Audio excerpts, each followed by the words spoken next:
नमस्कार दोस्तों, हमारी आज की कहानी का नाम है तसल्ली। माँ जी, वो कल मेरे पिताजी और भाई आ रहे हैं।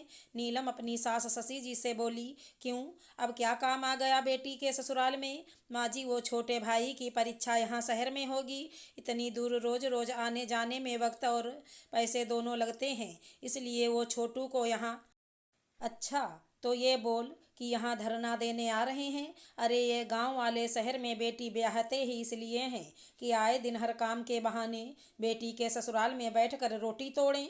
हमारे ज़माने में तो बाप बेटी के घर का पानी भी नहीं पीता था, लेकिन अब देखो क्या ज़माना आ गया है। बेटी का ससुराल है, ये कोई धर्मशाला नहीं। माँ जी, लेकिन मेरे पिताजी तो यहाँ कुछ खाते पीते नहीं, फिर भी जितनी बार आते हैं खाने पीने के नाम के पैसे मेरे हाथ पर धर जाते हैं। हाँ हाँ, 100 रुपये पकड़कर तू सबको दिखा देती है। अरे, बेटी के हाथ में कुछ भी धर दो, लेकिन हमारे घर का तो बजट बिगड़ जाता है ना। पिछली बार भी महीने के खर्च में 500 रुपये ज़्यादा लगे थे। कान खोल कर सुन ले, इस बार मैं 1 रुपया ज़्यादा नहीं दूंगी। नीलम अपनी सास के स्वभाव से परिचित थी। उन्हें बहू के मायके से आया सामान तो बहुत प्यारा था, लेकिन मायके वाले फूटी आंख नहीं सुहाते थे। लेकिन नीलम भी मजबूर थी। अब शहर में कोई काम होता तो अक्सर उसके मायके वाले ये सोचकर मिलने चले आते कि इतनी दूर आने के बाद बेटी से ना मिलकर जाएं तो ससुराल वाले क्या सोचेंगे। लेकिन नीलम ये बात अपने मायके वालों को कैसे बताती कि उनका इस तरह आना उसकी सास को पसंद नहीं आता। वैसे गांव से आते वक्त खेत की सब्जियां, मौसमी फल, गन्ने और गांव का ताज़ा गुड़ घी बहुत कुछ उसके पिताजी ले आते थे। लेकिन ये सौगात तो बेटी के ससुराल वालों का हक होता था, परंतु उनकी खातिरदारी में कुछ चाय पानी भी शशि जी को अखरता था। नीलम के पिताजी इस बार आए तो अपने छोटे बेटे को परीक्षा के लिए 1 हफ्ते छोड़ गए थे। नीलम बहुत मुश्किल से छिप छिपा कर अपने भाई को अपने हिस्से का दूध का गिलास देती थी। कुछ सामान यदि कम पड़ता दिखता तो अपने बचत के थोड़े पैसों से रसोई का सामान मंगवा लेती थी। किसी तरह से हफ्ता गुजर गया तो नीलम ने चैन की सांस ली। अगले महीने सास शशि जी के पीहर से उनकी भाभी का समाचार आया कि उनके भाई का ऑपरेशन करवाने के लिए वो लोग उनके शहर आ रहे हैं। सास को अपने भाई की बहुत चिंता हो रही थी, इसलिए उन्होंने भाभी से कह दिया, भाभी तुम लोग बिल्कुल चिंता मत करना, यहाँ अपना घर है, रहने और खाने पीने की कोई परेशानी नहीं होगी। उनके भाई भाभी पूरे 15 दिन वहाँ रहे।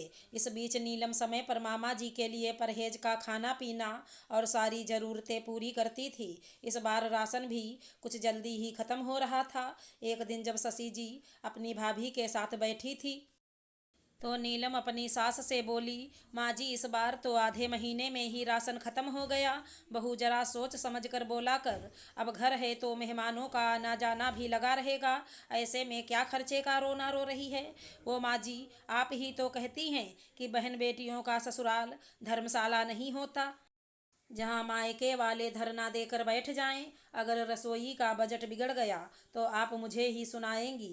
पिछले महीने तो सिर्फ 500 रुपये ही ज़्यादा लगे थे, लेकिन इस बार तो लगता है 1,500-2,000 का सामान मंगवाना पड़ेगा। शशि जी की भाभी हतप्रभ सी अपनी ननद का मुँह देखने लगी।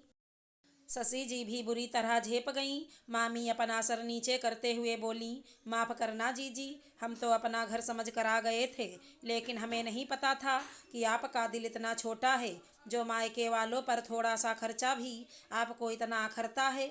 नहीं नहीं भाभी, तुम अब मुझे और शर्मिंदा ना करो। मेरी ही बुद्धि पर पत्थर पड़े थे कि बहू को सुनाती रहती थी। आज पता चला कि पीहर वालों का अपमान करना चुभता है। बहू तू जा और नवल से कह दे कि जो सामान कम पड़ रहा है ले आए। मेरा भाई यहाँ से स्वस्थ होकर जाएगा तो मेरे मन को तसल्ली होगी। मेहमान तो नसीब से आते हैं। नीलम भी मामी के पैर पकड़ते हुए बोली, मुझे माफ़ कर दो मामी जी, मैं तो बस माँ जी को समझाना चाहती थी, ना कि आपका अपमान करना। आखिर बहन बेटियों को सिर्फ हक ही नहीं होता, कुछ फर्ज भी होता है। नीलम को उम्मीद थी कि उसकी सास की सोच पीहर वालों के लिए बदल गई होगी। वो पूरे जोश से फिर घर के कामों में व्यस्त हो गई। अगर हमारी कहानी पसंद आई हो तो चैनल को लाइक शेयर सब्सक्राइब करें। राधे राधे दोस्तों।